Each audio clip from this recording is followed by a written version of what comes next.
조갑제 TV 시청자 여러분 안녕하십니까? 2023년 4월 12일 오전 11시 29분입니다. 우리나라에서 가장 유명한 국제인은 누굴까요? 물론 윤석열 대통령인데 현직이니까 현직 프리미엄을 빼고 전직 중에서 뽑으려면 아무래도 반기문 유엔 사무총장 아니겠습니까? 10년 동안 국가 원수 대우를 받는 그 자리에 있으면서 아주 좋은 활동을 했습니다. 반기문 다음은 누굴까요? 바로 송상현 전 국제형사재판소 소장입니다.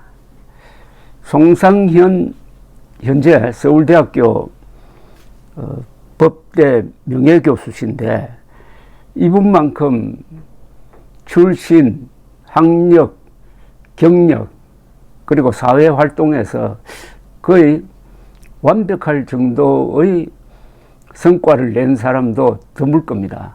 그런데 많이 알려져 있지 않습니다. 이 한국 사람들은 국내적 시각이 너무 강해가지고 국제 무대에서 활동하는 사람들에 대해서는 관심이 좀 적습니다. 또 언론이 국제 무대에서 활동하는 사람보다는 국내에서 사원박질하는 정치인을 더 띄워주니까 일반인들에게는 송상현 하면은 누구지 하는 반응이 아마 대부분일 겁니다. 오늘 조선닷컴에 송상현 박사가 자신의 제자였던 윤석열 대통령에 대해서 충고하는 기사가 나와서 새삼 송상현이라는 이름을 여러분들에게 소개해야 되겠다는 생각이 들었습니다. 이분의 할아버지가 유명한 분입니다. 송진우 선생입니다. 동아일보를 설립하고 한국의 최초의 보수정당인 한국민주당, 줄여서 한민당을 만들었습니다. 해방 직후에 한국에서 가장 잘 조직된 보수 세력이 있다면 동아일보와 한국민주당이었습니다. 이분이 이승만 대통령을 모시고, 그때는 대통령이 아니죠, 건국을 준비하는 과정에서 암살되고 말았습니다.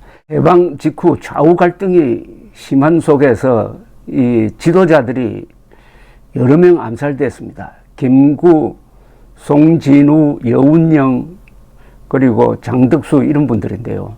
그 중에 한 분이 송진우 선생이었습니다.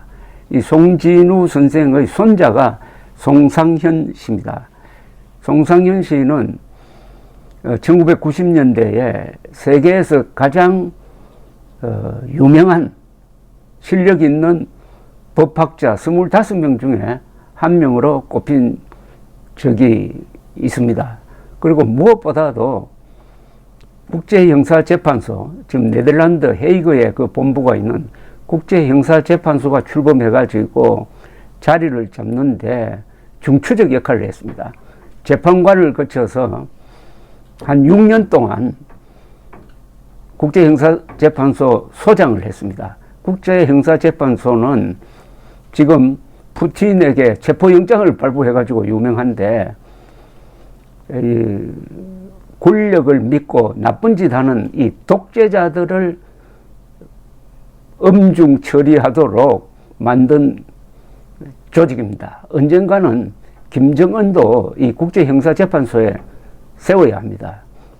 유엔 총회 결의로서 북한 인권 탄압자 김정은을 국제형사재판소에 회부하자는 결의안이 올라가지만은 총회 위에 있는 유엔 안보리 상임이사국 5나라 중 2나라가 반대를 합니다. 중국과 러시아죠. 그 국제형사재판소 소장을 6년 동안 했다면은 국제적 인물이죠.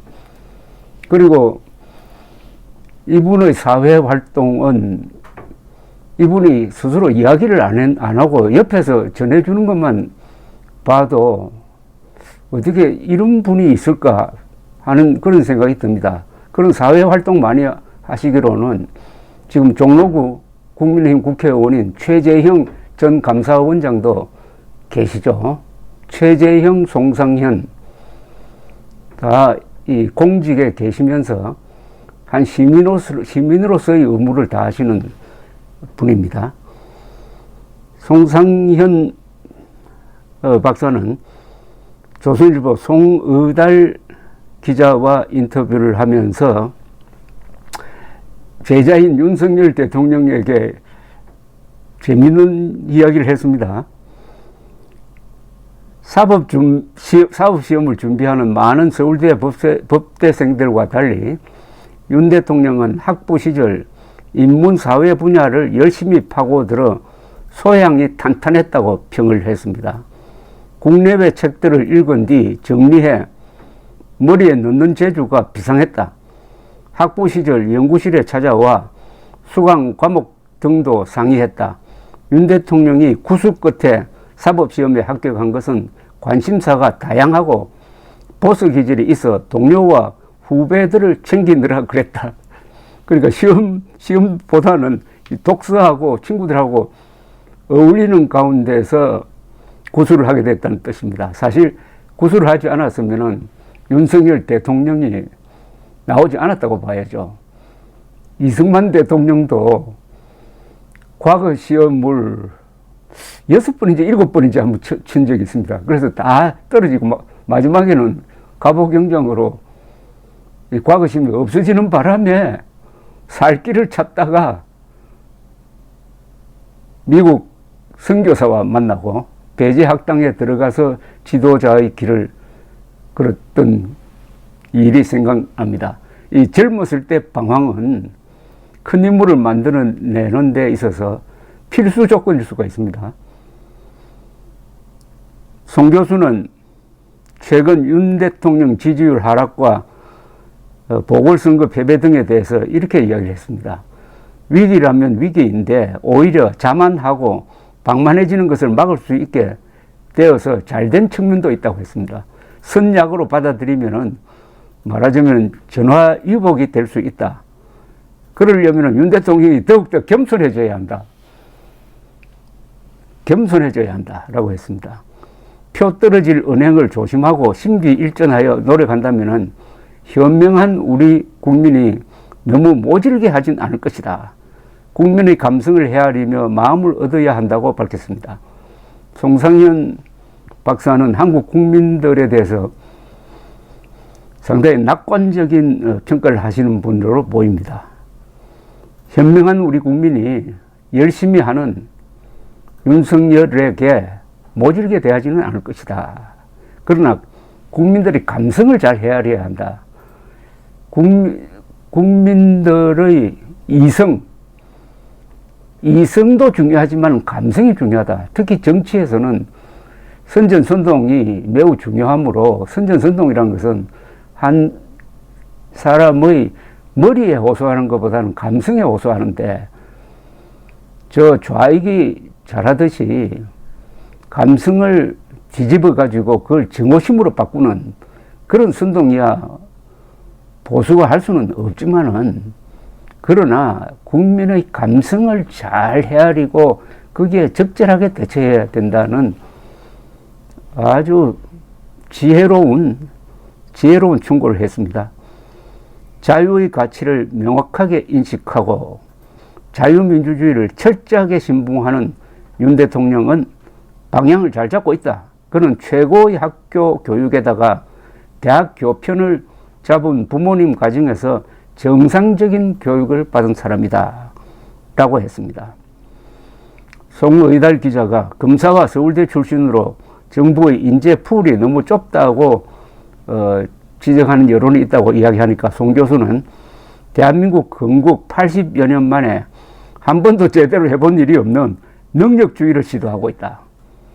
4년 후 이만큼 해냈다고 자신있게 말할 수 있도록 윤 대통령과 당정이 더 분발해야 한다고 했습니다. 고하 송진우 선생의 손자인 그는 총리, 장관, 청와대 수석 등 10여 차례 관직제를 사양하고 교수의 길을 걸어갔습니다. 이분의 그 자선 사업에 대해서는 이분이 이야기한 게 아니라 주변에서 지켜보다가 이야기를 하면서 알려졌습니다. 미국 유학에서 돌아온 1971년 당신 같은 사람이 힘든 이웃을 도와야 한다는 한 주민의 권고를 듣고 결심했다고 합니다. 주말마다 서울 도남동 산동네 노인들을 찾아서 목욕과 이발을 도와드리고 병원에도 모셨다고 합니다. 학교와 가족에게 이야기하지 않고 신분도 숨겼지만 3년쯤 후 소문이 나서 국회의원 데려 쇼한다는 소리도 들었다고 합니다. 그때부터 만 18세가 되어 보육원에서 강제 퇴소되는 청소년 고아들과 월남 참전 한국인과 베트남 여성 사이에서 난 라이따이한 백혈병 소아암 환자들을 도왔다고 합니다. 무보수 명예직인 한국 백혈병 어린이재단 이사장과 유니세프 한국위원회 회장도 10년 그리고 9년씩 맡았습니다. 송 교수는 겸손하고 자기 일에 최선을 다해 해당 분야 또는 쟁점에서 세계 최고가 되며 주위의 온정의 손길을 뻗는다는 3가지 원칙으로 살고 있다고 했습니다.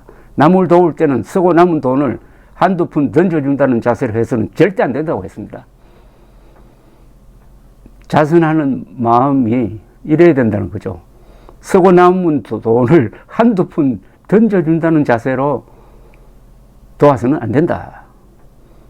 한국은 앞뒤가 절벽처럼 꽉 막혔을 때마다 살 길이 열린 국원이 있는 나라지만은 지금 급격한 인구 감소는 무엇보다도 가장 심각한 문제라고 했습니다. 한국 사람들은 위기에 처하면은 기사회생의 투지를 발휘한다고 하는데 사실은 그런 위기에 이제는 처하지 않도록 미리 준비하는 것이 더 큰 실력 아니겠습니까? 감사합니다.